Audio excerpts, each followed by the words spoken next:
It's me, Maya, of course. And for my project, I decided to film a video of me talking about the project I'm doing. So for my project, I'm doing the Boys Negro School.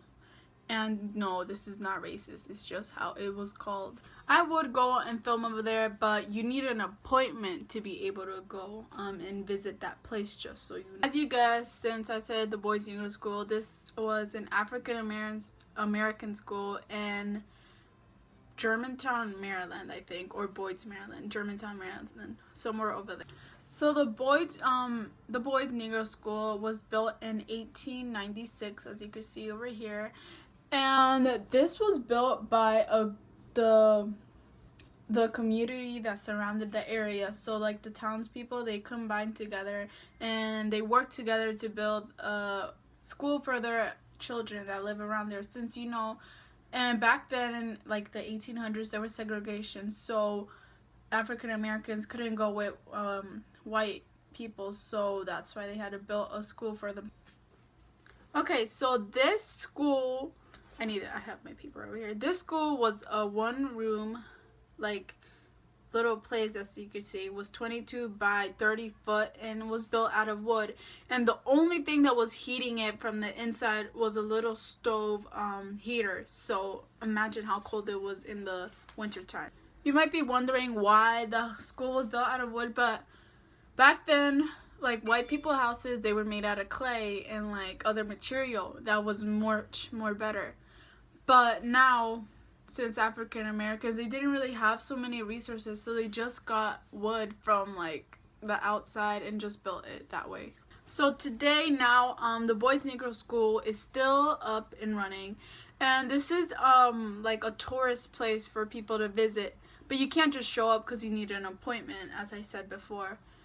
And so if you go to here's the address. So if you go to 19510 White Ground Road, Boyd's, MD 20841, you could visit and see all like the desks and like the materials they used back then. At the school, they had bad materials that were hand-me-down and worn down from the white schools, that cause they didn't have enough money to buy materials, so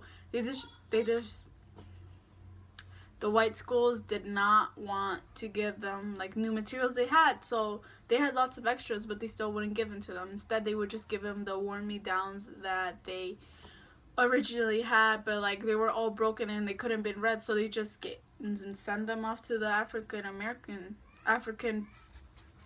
kids. And we're wondering the differences between the Boys Negro School and the white schools was in the school, the Boys Negro School, all the grades were taught in one classroom, that classroom right there.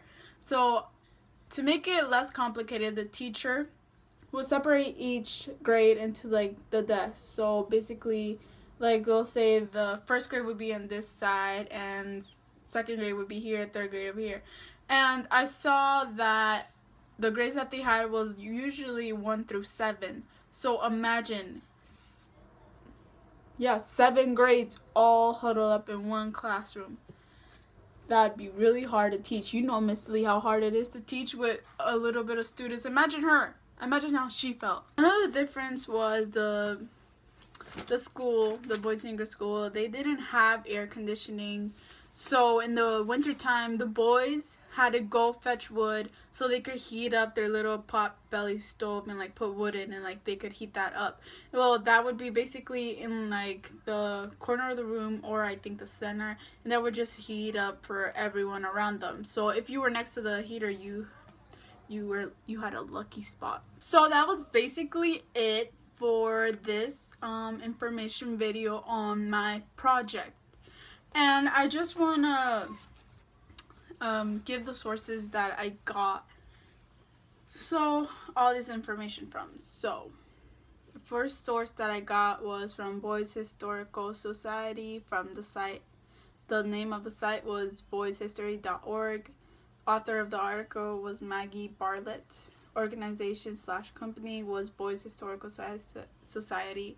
The second source that I used was Inside Boys Negro School. The name of the site was Patch.com. The author of the article was Tiffany Arnold, and the organization / company was Germantown Patch. Source 3 that I got was Boys Negro School. Name of the site was msa.maryland.gov.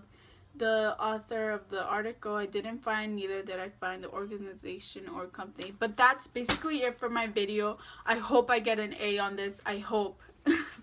Anyways, guys, I'll see you guys, and please, I know this was kind of cringy for myself, but don't look at me after this. Like, I know you guys are looking at me, but please stop. And Janelle, stop laughing. Anyways, guys, I'll see you when yeah, okay, bye.